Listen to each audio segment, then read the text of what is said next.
أستاذ الشاذلي عبد الله، من بايع جرايد إلى مدير إدارة الحوكمة والمراجعة الداخلية بشركة نادي النصر الرياضي. بأنه يعني يكون في توقيعه على التيشيرت رقم 7 بشعار النصر السعودي.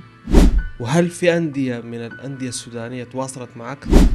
طالب عادي أو سميني تلميذ عادي، غير معروف، غير مذكور، غير مشارك. كان بيلغوك بالبروف لما تجي تتعاقب وتتجلد. صحيح، ما في زول كان متوقع مني حاجات كبيرة. يعني توقعات كان زيرو، إلا الوالدة كان توقعاتها كبيرة.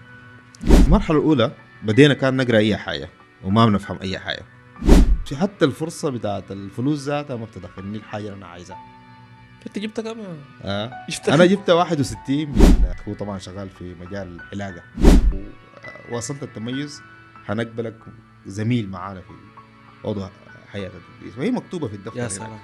قالني واحد من الطلاب قال له أستاذ أنت بتدرسنا أنه كيف تقتني الأمم وثروة الأمم. أبو الاقتصاد قال ثروة الأمم آدم سميث وكده، فنحن ما شايفين أنتوا عندكم ثروة يعني.